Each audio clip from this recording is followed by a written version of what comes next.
Hey everyone, it's 10 Types, and the Pokemon TCG has a ton of really cool cards, but there's only so many cards. So today we're looking at some custom Pokemon TCG cards made by you, members of my community, specifically within my Discord server. So check that out if you want to make your own and explore a bunch of really cool custom cards. Today I've compiled 5 of my favorites from 5 different people here, and these are cards that are I think pretty unique, cool, and cards I'd like to see in some sense brought to the Pokemon TCG. I will say this is on a personal level, so very biased. What generally makes a good Pokemon card versus what I like cards a bit more complicated, with exciting interactions and yeah, just like unique mechanics, things like that.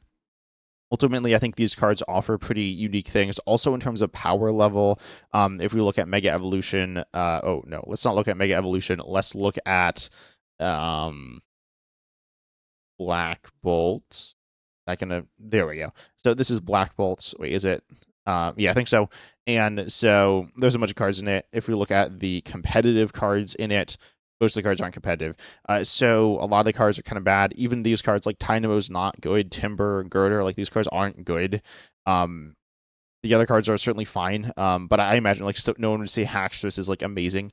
And these are still in the upper portion of cards in the game. If we take a look at a set like what's a better set? Like Prismatic Evolutions. Yeah, that's not Prismatic Evolutions. How do I do this? Something like that.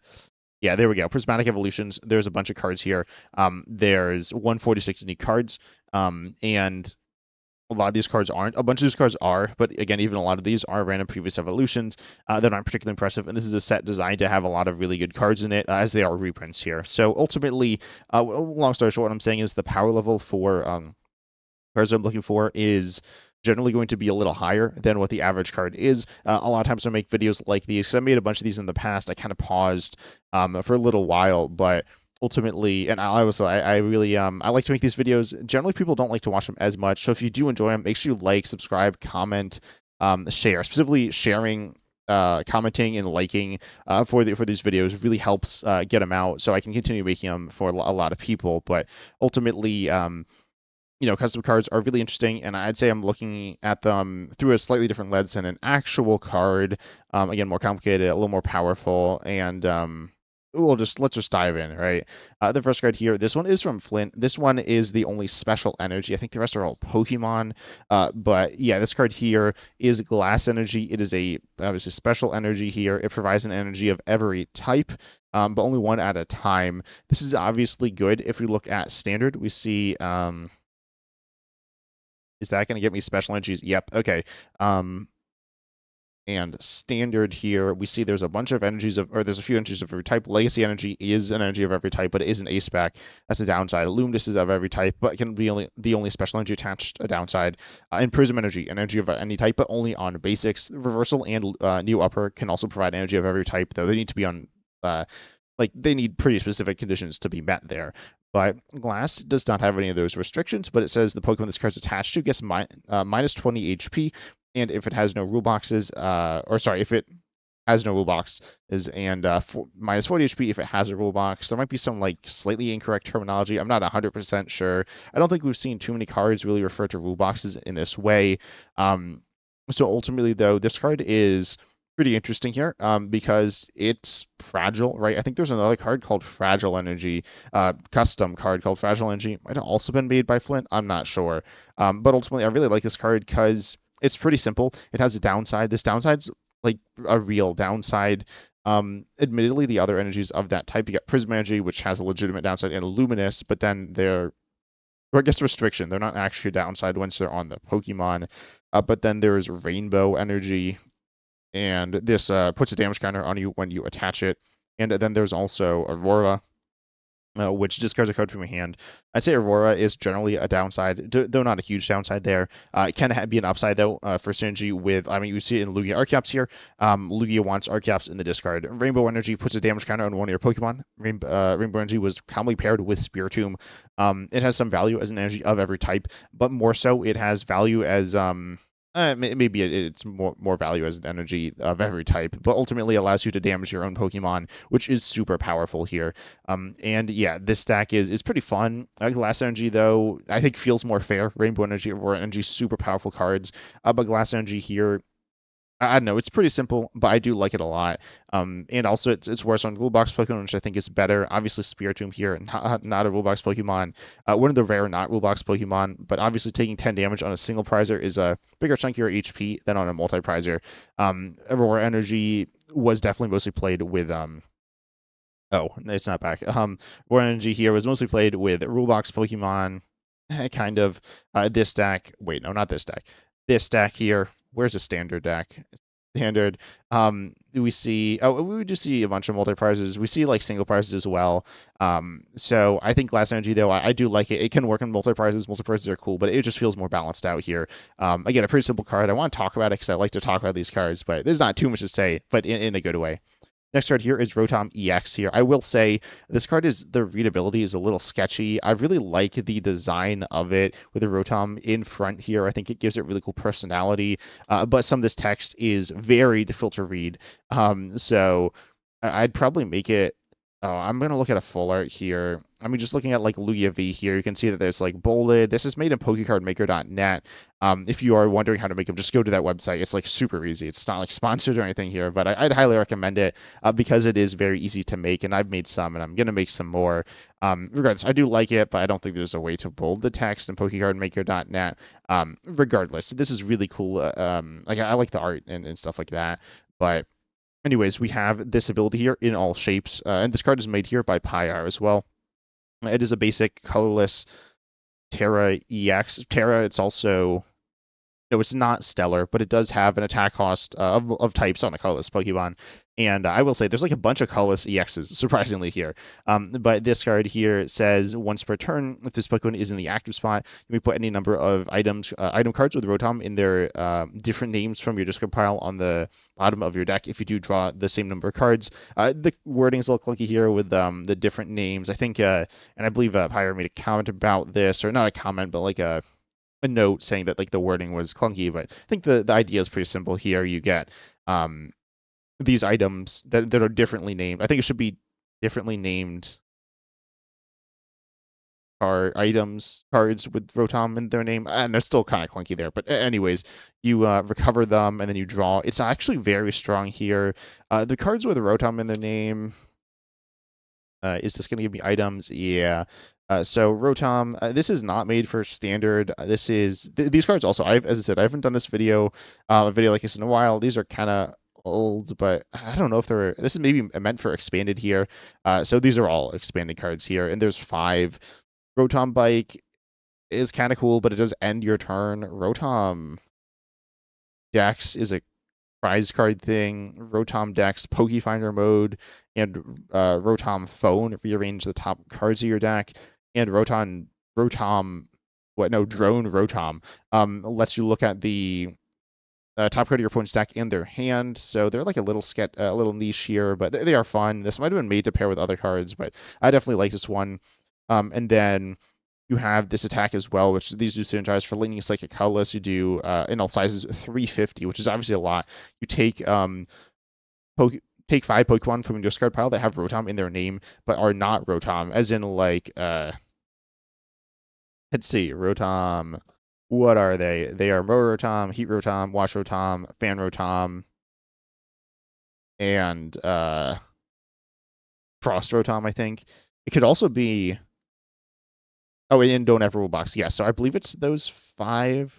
Oh, I'm gonna sort by name real quick here. Actually, the hair sort by name. Yeah, Fan, Frost, Heat, Bow, Wash. Yeah, so those 5, and then you put them on the bottom of your deck. And then from your discard, so you recover them. And then if you can't, it doesn't do anything. This is really interesting here, recovering cards, but it's recovering cards in a way that ultimately is bad. But you don't really want them in your deck. You want them in your discard pile, so you need to loop them. It is, I believe, intended for expanded, as I said. So this allows you to go and like battle compressor them out or something like that. But it's still kind of clunky there. I really like this card design though. I will say the ability is fun. I like it. I think it definitely needs some like another, item with Rotom in it to maybe like search for other Rotoms or something like that. But anyways, I really like this card design. I like cycling cards like back from the discard pile into the deck and things like that.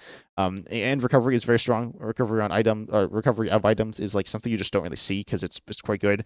But this definitely does not feel broken because, as I said, the items with Rotom in their name are there's not that many of them. The idea is to play them here, but ultimately they're cards that are not super powerful. Rotom Phone and Rotom decks can help you to sift through your deck and Rotom.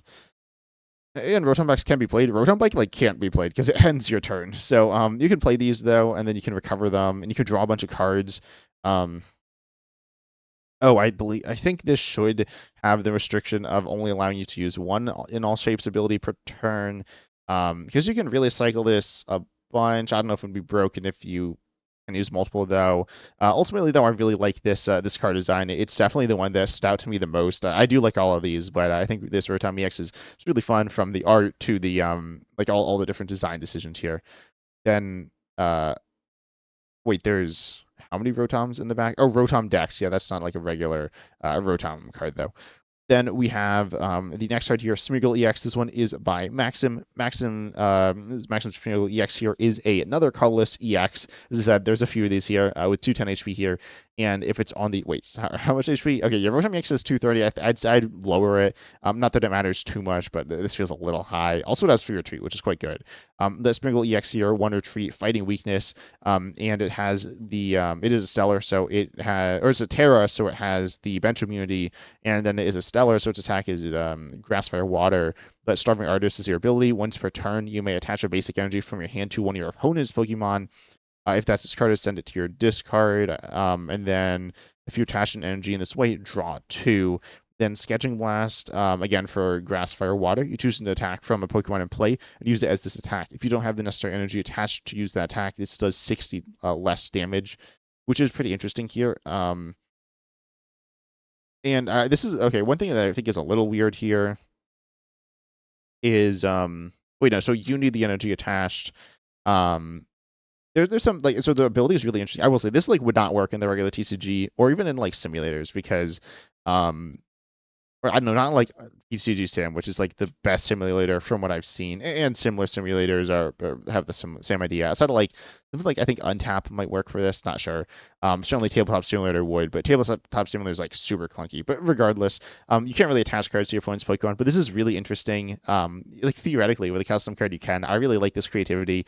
The idea is you give stuff to your opponent. There could be some problematic interactions, maybe. Like ultimately, I mean, literally, if you were playing this card, you probably end up, or your opponent probably end up taking your cards semi regularly. But they're not going to get too much value out of the energy. In fact, pretty minimal. You do get to draw cards, but you are committing energies. This is not your attachment for the hand or for the turn, but it is still taking up your resources. You could combo this with something that increases damage based on energy attached to your opponent's Pokemon, which is pretty fun there. Then Sketching Blast is also cool. Definitely pretty hard to pull off here. Grass, Fire, Water is like doable. It's kind of like Pikachu EX or whatever. Any basic Stellar of which there's Pikachu and Frapco's also used play, but not really for its second attack. Like you could use it, I guess, but anyways, it is like kind of payable. It's not horrendous. Getting the energy of your opponent's Pokemon on it is pretty difficult. I will say this feels like you're almost never going to try to do that. Doing 60 less damage is definitely a downside. I think it's a very legitimate and interesting downside on this card. I really like it. Generally, you have cards like Mew EX where you don't need the energy attached, right? Mew EX, you can copy a Pokemon. Also, this card is cropped weirdly. I don't know why it's cropped weirdly. Just noticed that. Did want to mention it. But anyways, Mew EX, you don't need the energy. Something like Ditto, there's some like Dittos where you need the energy. So the Dittos generally have more payable attack cost versus Mew EX is a more expensive one. This one's actually very expensive, but there is Terra support, so it is doable. I would make this cheaper. Obviously, it is. Well, I don't know. I mean, it's very good, but I would make it cheaper because again, it's a little expensive in my opinion. But it is a stellar, which I feel like being a stellar is cool here. So The attack kind of has to be 3. There's not really a way you can make it stronger doing the same thing here. But anyways, I really like the restriction here, giving it like a possibility to be even better, but with more conditions being met there. Yeah, there are definitely attacks where it doesn't really matter, but there are definitely some where it will matter quite a bit as well. So overall, just a really, really fun card here. Then we have the next card here, which is Goldengo, the only single prize on this list, which is designed by Swax here. This is a 130 HP Psychic Stage 1 with an attack, Corkscrew Punch, 90 for 2, which is completely fine. Nothing spectacular, but again, fine. And then you have 1 retreat, normal stat stuff here. But then you have the ability here, the prize you pay, which says once during your turn, if your opponent took more than 2 prizes on their previous turn, then you may put a card from your hand face down among your prize cards. If you do, your opponent puts a card from their hand face down among their prize cards. You can't use more than 1 the prize you pay ability during your turn. Obviously, really love the name of the ability here. Very fun and thematic here. Thematic to the gameplay as well as the actual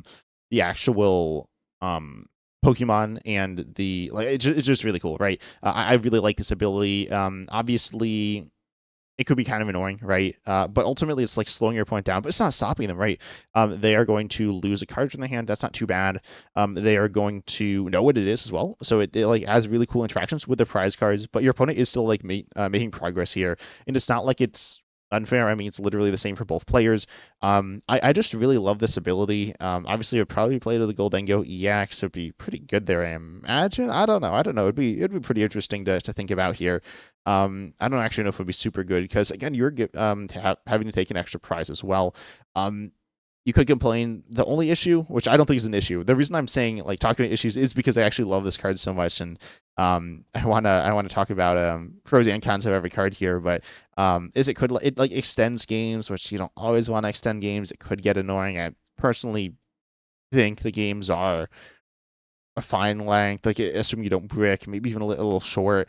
So extending games I don't think is a problem, and it could be problematic or like annoying, I guess, if you have like a really small hand, or your opponent has a really small hand. You use this as a nasty little control card, but I don't hate it there either, and I don't think it's super bad. I mean, your opponent just took 2 prizes, so they have at least 2 cards in hand, and they will have at least 1 card in hand of the choice of those 2. So again, they have different they definitely have things that they can do about it. And it's a card that has interaction from both players. Your opponent kind of knows it's coming, can probably deal with it, but you know it knows that they are going to get hit by this ability. You are going to put stuff into your prizes. It can lead. Actually, it might be a little problematic with like Chansey. I don't think it's broken with Chansey though. Maybe it's intended to be Chansey Goldengo stuff. But there's some like fun combos you can do by putting stuff into your prizes. They're ultimately not super common. Honestly, the prize mechanic in the Pokemon TCG is I'm not super familiar with other TCGs, but I think it's relatively unique. From what I've heard, it's like something that you don't really see as much in other TCGs. So I feel like interaction with that would be really cool. We just don't see it too much. Obviously, you take prizes all the time. That's like how you play the game and win the game. But I don't know. I feel like there's a lot of room to be had here with Goldengo. And then we have the last card here. This one is made by Down. This is Farfetch'd EX here, which is a really interesting basic colorless EX here. 160 HP, so on the low end here. It is weak to lightning. I think it should be resistant to fighting. Not that it really matters too much. Then it has also there's this weird space here. Not sure why this. I'm not sure how this got here. I'm not gonna lie. I assume it's not here intentionally. I feel like I don't know. I don't know. But anyways, you have this ability Go Fetch. Once at the end of your turn, after you attack, you may use this ability, and you cannot use more than 1 Go Fetch ability each turn. Search your deck for a Pokemon tool and special energy. Put them into your hand. And then you also have Distraction Throw for 1 colorless 50. Shuffle this Pokemon into your deck. Discard your attached cards as well here. Ultimately, this card's relatively simple. It is an end of turn effect, which I think are pretty interesting. Obviously, in your turn, you draw your card, then you play your stuff, and then you attack, and your turn's done. That being said, there are things that happen after you attack. There is end of turn stuff, which there are not too many cards that have that interact at that point. There's like there's a few draw cards, and I think that's it. And they're like really niche. And then there's this card as well. And then there's Pokemon checkup stuff like Frostlass and damage counters and large Frostlass and like special conditions, but those aren't like super meaningful either, though I'd say they're more meaningful than the end of turn stuff. But end of turn stuff is pretty fun. It can get clunky if there's too much. There's definitely not too much though, as I said. This is fun. It's special energy search and tool search. I feel like tool search is kind of these things are often paired together. If you didn't know, special energies, tools, and stadiums generally in some combination, as we see here. I feel like I was gonna say I go for special energies and stadiums because they're hard to search out. Getting tools is like pretty easy with Arvin and Town Store and stuff. But we also have Colossus Tenacity, which does the same thing, and making him the same card I think is a little less interesting here. Ultimately, though, this card getting special energy is the really good part about it. It is a liability. It's kind of like Squawk Really EX, but it isn't like a horrendous liability. It's not like you don't need it in your active. And you're not like committing to it. It's just extra value once it's on the board. There's not really a reason not to use it, but it's not guaranteed to get value either. Your opponent could Iono, encourages them to Iono you. Overall, I think it's just a really fun card here. It's kind of simple. Something I'd actually really like to see in the Pokemon TCG, and then paired with a distraction throw, you can use this attack here. To go ahead and get this out of play, get it out of play because it is a liability. You can also grab Jet Energy and some tool to get some extra value out of it, like instantly, and then attack. Obviously, you're going to lose those cards, so probably not a great idea here. But ultimately, I really do like this card, just as a super fun card here, with just some unique timing, and I feel like it's really balanced here as well. But tell me down in the comment section if you like these cards, your thoughts on them, your own custom card ideas. And as I said, in my Discord server, which you can find on my channel page or something, YouTube's changed things a lot recently, but I believe it is in. You just go to home and then like scroll to the top. It should be there. But anyways, you can check that out. You can check out other people's custom cards. You can submit your own. But I hope you enjoyed. As I said, make sure you like, subscribe, hit the bell, share, all that good stuff. And as Awesome said, see you in the next video.